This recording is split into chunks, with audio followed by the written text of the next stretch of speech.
Hello friends, आपका स्वागत अभिनंदन है आज के इस नई क्लास में। आज के वीडियो में हम लोग बातचीत करेंगे बीए फोर्थ सेमेस्टर में जो भी बच्चे होंगे और जिन्होंने हिस्ट्री पेपर को लिया है एमजीसी 5 में। देखिए, एमजीसी 5 में कोई भी बच्चा है जिन्होंने हिस्ट्री पेपर को लिया है, ठीक, तो आप देखिएगा साउथ इंडियन के कुछ महत्वपूर्ण राजवंश आपको पढ़ने पड़ेंगे जो कि आपके सिलेबस में दिया हुआ है। जैसे वारंगल पढ़ना है, चोल पढ़ना है, पल्लव पढ़ना है। लेकिन वारंगल ये सब बहुत छोटा राजवंश है, उसको नहीं भी पढ़िएगा, एक बार मैराथन में कहीं पे भी हम खत्म कर देंगे किसी भी दिन। लेकिन पढ़ना आपको होगा चोल, पल्लव, ये सब पढ़ना होगा। यहाँ से सवाल बहुत ज्यादा बनता है, ठीक है। तो आज के वीडियो में हम लोग पल्लव वंश के बारे में पढ़ेंगे। पहले हम लोग राष्ट्रकूट वंश को पढ़ा दिए हैं आपको, वो भी साउथ इंडिया का है यानी दक्षिण भारत का है, और ये पल्लव वंश भी दक्षिण भारत का है। अब बोलिएगा गुरुजी दक्षिण भारत कैसे? तो मतलब देखिए, ये जो साउथ वाला पार्ट है ना इंडिया का, इसी क्षेत्र में ये सब वंश उभरा था। जैसे अभी आप पल्लव वंश पढ़िएगा, पल्लव वंश, पल्लव वंश के ही नीचे में आप देखिएगा चोल वंश भी उभरा था। धीरे धीरे इसका एरिया यानी पल्लव वंश पर ही उन्होंने भी अपना सत्ता स्थापित कर दिया और अपने राज्य को बढ़ा दिया। यानी साउथ इंडिया में आपको 3 राजवंश मेन रूप से पढ़ना था, जैसे राष्ट्रकूट, पल्लव और चोल। तो राष्ट्रकूट पढ़ा दिए, पल्लव आज पढ़ा देंगे, अगला चोल पढ़ा देंगे, तो आपका साउथ इंडिया का जो इंपॉर्टेंट है वो कंप्लीट हो जाएगा। और लगभग आपका देखिएगा मेजर पेपर 5 वो कंप्लीट आपको नजर आएगा, आपके सिलेबस के अकॉर्डिंग हमने करा रखा है, ठीक है। तो प्लीज आप चैनल को सब्सक्राइब करके दोस्त यार में शेयर कीजिएगा। चलिए शुरू करते हैं चीजों को। पहले समझिए पल्लव का मतलब क्या होता है। देखिए, पल्लव जो होता है ना, वर्ड पल्लव, पल्लव का मतलब ये समझिए, आम का पल्लव देखिए, आम का पत्ता, उसको भी क्या बोलते हैं, आम के पत्ते को पल्लव बोलते हैं, ठीक है। तो कहीं कहीं पे आप देखिएगा इसका मतलब ये लगाया जाता है, आम का जो पल्लव है उसी को बोला जाता है पल्लव, ठीक है। पल्लव वंश से रिलेटेड उसको जोड़ा जाता है। कभी कभी आप देखिएगा, अब इसको समझिएगा, देखिए यहाँ पे कि पल्लव का शाब्दिक अर्थ जो बताया गया है कहीं पे भी, तो वो लता भी बताया गया है। कुछ कुछ जगह पे आपको लता, लता का मतलब होता है कि आप देखे होंगे लंबा लंबा जो लता होता है, झाड़ी होता है, जो पत्ता होता है, उसी को बताया गया है। कहीं पे आप देखिएगा बहुत तरह का इसमें नाम है, ठीक है। या तो इसको लता से जोड़ दीजिए, या आम का जो पल्लव होता है या उसका जो पत्ता होता है उससे जोड़ दीजिए, या फिर जो तमिल में इसका अर्थ होता है वो क्या होता है, डाकू, डाकू से भी जोड़कर बताया गया है। यानी जो पल्लव वंश के जो लोग थे ना, उनको डाकू बोला गया है, या फिर बोला गया है क्या, देखिए जो पल्लव वंश के लोग हैं, ये राजा लोग हैं, इनका जो जन्म हुआ था ना, ये आम के पल्लव पे पाए गए। यानी एगो कोई राजा था या कोई व्यक्ति था जो कि आम के पत्ते पे पाया गया था, इसी वजह से इस वंश के जो भी लोग हुए बाद में उसको पल्लव वंश बोला गया। ये सब कहानियां हैं, ठीक है। और कहानियों को भी जानना पड़ेगा। इतिहास आप पढ़ते हैं तो कहानी, फैक्ट और कंसेप्ट, तीनों चीज आपके पास होगा तभी इतिहास होता है, ठीक है। चलिए, पल्लव लोगों के राजनीतिक एवं सांस्कृतिक उत्कर्ष का केंद्र क्या था, कांची था। तो देखिए, पहली बात ये ध्यान में रखिएगा कि पल्लव वंश के जो लोग हैं ना, उनका उत्कर्ष का केंद्र यानी वो लोग कहाँ पे अपना शासन किए, किस जगह पे ये लोग डेवलप्ड हुए, तो ये वाला इलाका है, इसको बोलते हैं कांची। कांची एक जगह है, कांचीपुरम जिसको बोलते हैं, कांची एक जगह है, ठीक है। तो इसको आप मैप में भी बना दीजिएगा कि पल्लव वंश जो है इस तरह बना दीजिएगा, और यहाँ पे इंडिकेट कर दीजिएगा कांची, और वहां बोलिएगा कि यहाँ पे पल्लव वंश का उत्कर्ष हुआ, ठीक है। ये मैप आप बना सकते हैं अपने एग्जाम में, ठीक है। इन्होंने नागवंशी शासकों को हराकर कांची पर अधिकार स्थापित किया था। यानी आपको सीधा ये भी ध्यान में रखना है, जब पल्लव वंश की स्थापना नहीं हुई थी उस समय उस क्षेत्र में नागवंश का शासन चल रहा था, और नागवंश के जो राजा थे उन्होंने वहां पे शासन तंत्र को चलाने का काम किया था। लेकिन बाद में उन सभी राजाओं को हराकर पल्लव वंश के राजाओं ने वहां पे एक नई सत्ता को स्थापित किया जिसको पल्लव वंश कहते हैं, ठीक है। पल्लव वंश का संस्थापक सिंह वर्मा था। कौन था? सिंह वर्मा था। यानी आपको ध्यान में रखना है कि पल्लव वंश का संस्थापक सिंह वर्मा था, लेकिन इसका जो वास्तविक संस्थापक यानी रियल स्टेब्लिश करने वाला कोई व्यक्ति था तो उसका नाम था सिंह विष्णु। सिंह विष्णु, ये बात ध्यान रखिएगा। इस वंश की राजधानी कहां थी, तो वो कांची थी।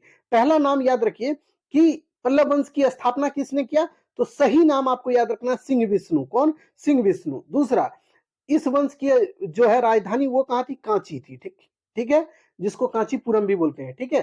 तो इसको ध्यान में रखिएगा, 2 नाम याद रखना अभी इस स्लाइड में।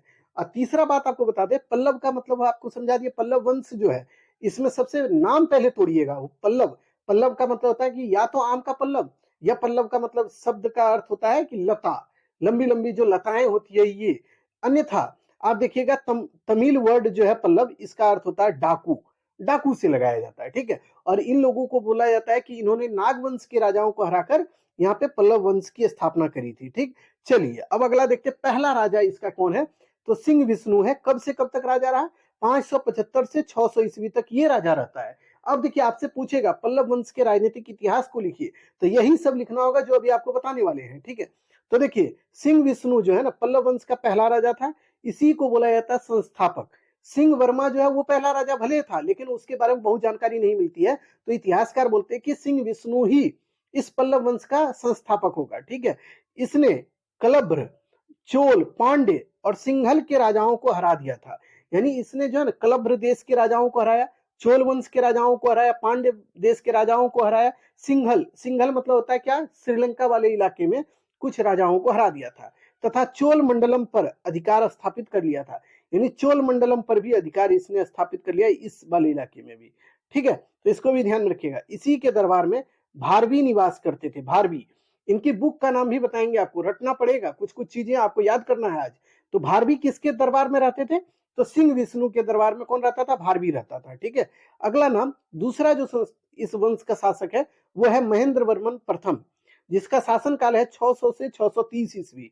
यानी महेंद्र वर्मन प्रथम कब से कब तक राजा रहा, 600 से 630 ईस्वी तक।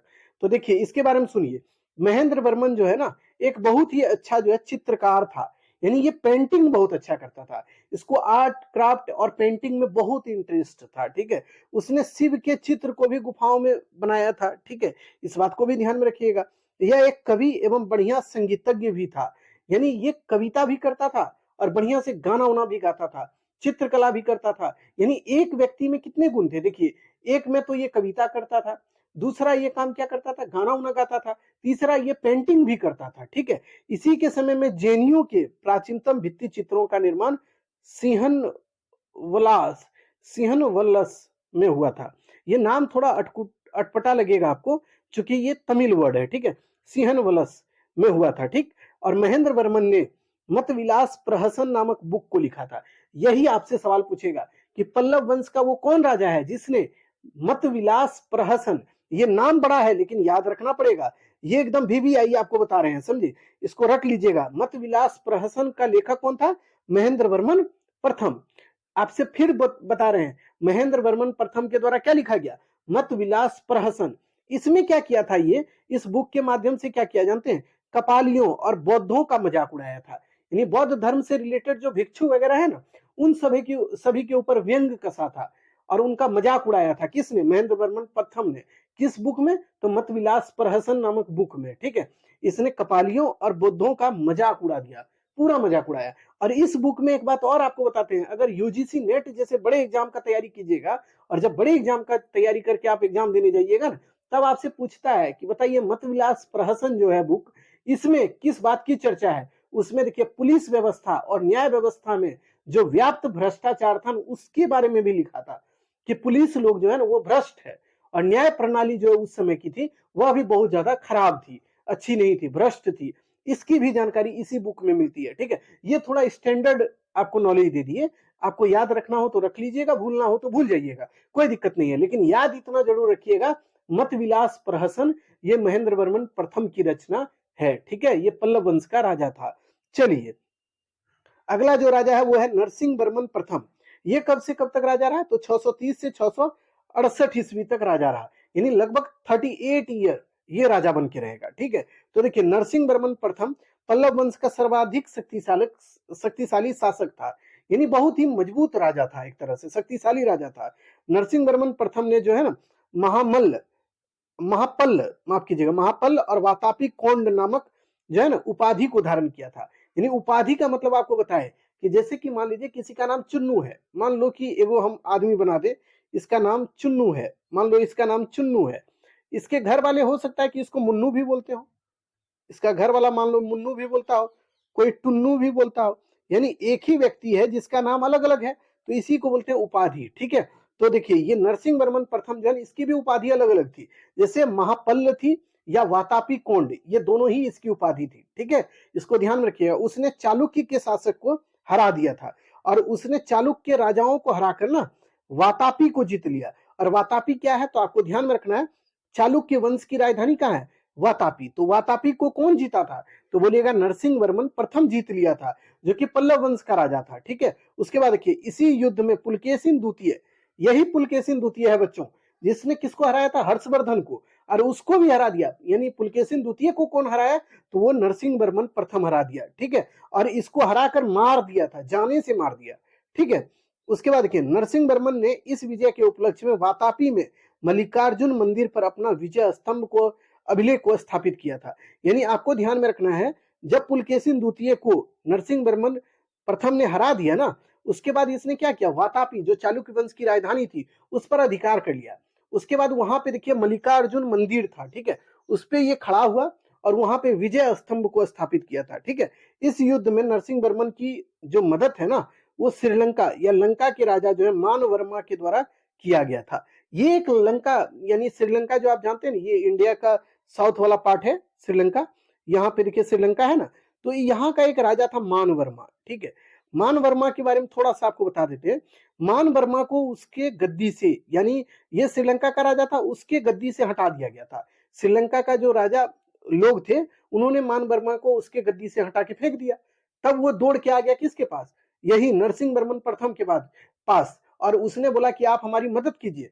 तो नरसिंह वर्मन बोला कि देखो हम तो अभी खुद युद्ध लड़ रहे हैं, तो पहले हमको युद्ध लड़ने दो, उसके बाद तुम्हारे यहाँ जाके मदद करेंगे। तो वो मान वर्मा बोला ठीक है गुरुजी, एक काम करते हैं, आप ही के साथ हम भी रहते हैं। बोला ठीक। तो इसने मान वर्मा ने क्या किया? नरसिंह वर्मा का मदद किया था, किसको हराने में?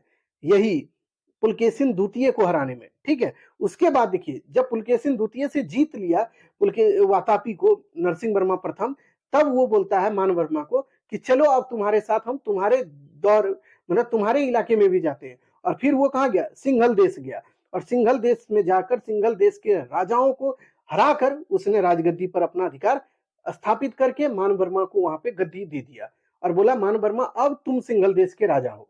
ठीक है, यानी देखिए सिंघल देश में जो मान वर्मा नहीं राजा था, उसको भी वहां पे राजा बना दिया इसने। किसने? नरसिंह वर्मन प्रथम ने। ठीक है, तो इसका नाम याद रखिएगा, बहुत इंपॉर्टेंट था। अब देखिए नरसिंह वर्मन प्रथम के बाद महेंद्र वर्मन द्वितीय बैठा राजगद्दी पर। उसके बाद देखिए परमेश्वर वर्मन बैठा। फिर देखिए नरसिंह वर्मन द्वितीय, जो कि पल्लव वंश का राजा बना। यानी देखिए पल्लव वंश में नरसिंह वर्मन प्रथम के बाद जो महत्वपूर्ण राजा है वो है नरसिंह वर्मन द्वितीय। अब इसको देखिए, इसके समय में क्या हुआ?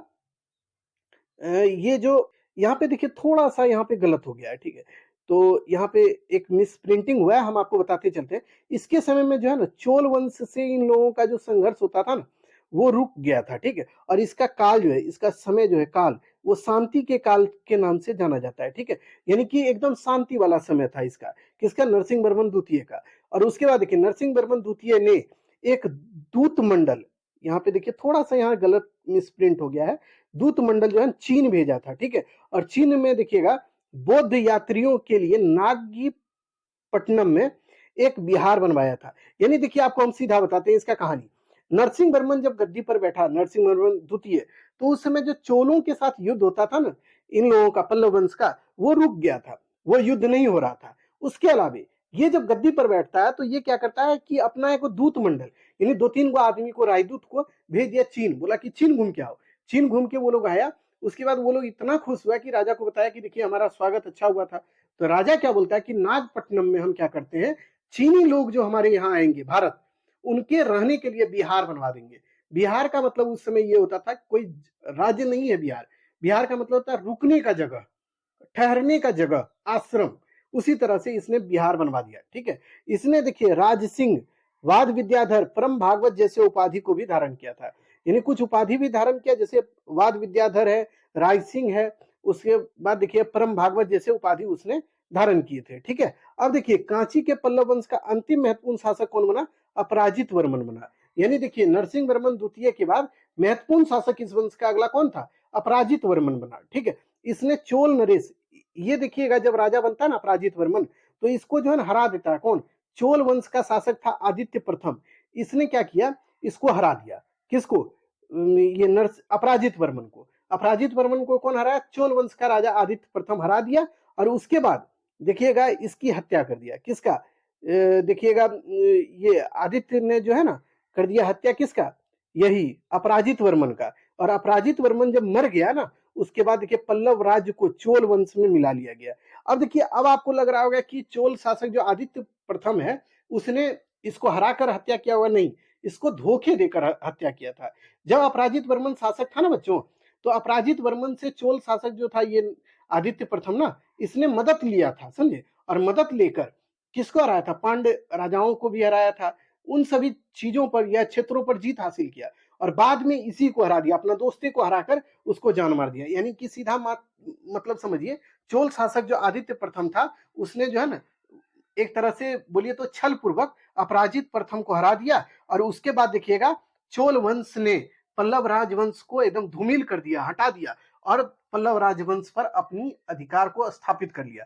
और इस तरह से आप देखिएगा पल्लव राजवंश का कहानी खत्म हो जाता है, ठीक है। लेकिन अब 2-3 पॉइंट और बताते हैं आपको, जिसको याद रखिएगा, यहां से सवाल बन जाता है बहुत बार। तो देखिए, पल्लव शासकों की प्रसिद्धि का मुख्य कारण क्या था जानते हैं, उसकी सांस्कृतिक उपलब्धियां, यानी उसके द्वारा जो सांस्कृतिक क्षेत्र में काम किए गए वो इसको बहुत ज्यादा प्रसिद्धि देता है। जैसे उन्होंने संस्कृत महाविद्यालय, जिसको घटिका बोलते हैं, उसकी स्थापना कराई। यानी पल्लव वंश के राजाओं ने लोगों को पढ़ाने के लिए जो है ना, आप देखिएगा घटिका का निर्माण किया। अब घटिका क्या होता था, ये महाविद्यालय होता था, यानी एक विद्यालय के रूप में ये होता था घटिका, समझे। वहां पे बच्चे पढ़ने जाते थे, शिक्षा ग्रहण करने जाते थे। तो इसका स्थापना कौन करवाया था, यही करवाया था, कौन, तो आपको ध्यान रखना, पल्लव वंश के राजाओं ने, ठीक है। और उसके बाद आपको याद रखना है कि पल्लव वंश के राजाओं के सामने ही या इन्हीं के दरबार में दंडी नाम करके एक जो है व्यक्ति है, दंडी कवि है, समझे, ये रहता था, जिसने अवंती सुंदरी कथा, 10 कुमार चरितम और काव्यादर्श जैसे बुक को लिखा था। यानी दंडी ने कौन कौन बुक लिखा, तो 10 कुमार चरितम, अवंती सुंदरी कथा और काव्यादर्श, ये तीनों ही बुक का नाम है, और तीनों को कौन लिखा था, दंडी लिखा था। ये देखिए हम यहाँ पे हाईलाइट कर देते हैं, अवंती सुंदरी कथा, 10 कुमार चरितम और काव्यादर्श, ये रचना है जो किए थे कौन, दंडी किए थे, ठीक है। इसी के दौर में किराता जूनिये की भी रचना हुई, जो कौन किया, वो भारवी किया था। भारवी के द्वारा क्या किया गया, किराता जूनिये एक रचना है, बुक है, उसका किया गया, लिखा गया उसको, ठीक है। इसी में देखिए शिव भगवान के बारे में चर्चाएं मिलती है, किसमें, किराता जूनिये में। तो इतना चीज अगर आप याद रखिएगा पल्लव वंश को लेकर ना, तो आपसे बहुत अच्छे से सवाल भी बन जाएगा और आपका बढ़िया नंबर भी आएगा, ठीक है। तो अगर अच्छा लगे वीडियो ना, तो दोस्त यार में शेयर कर दीजिएगा, खाली अपने दोस्त यार में शेयर कीजिए वीडियो को, और बाकी आपने अगर हमारे चैनल को सब्सक्राइब नहीं किया है तो कर लीजिएगा, ठीक है। अब अगले वीडियो में हम लोग नई चीजों के साथ आपसे मिलेंगे, और कमेंट कीजिए कि किस विषय का आपको चाहिए क्लास, उसका कमेंट कीजिएगा, हम उसके भी क्लास को लाकर आपके सामने रखेंगे, ठीक है। धन्यवाद बच्चों आज के लिए, फिर मिलते हैं नए क्लास में।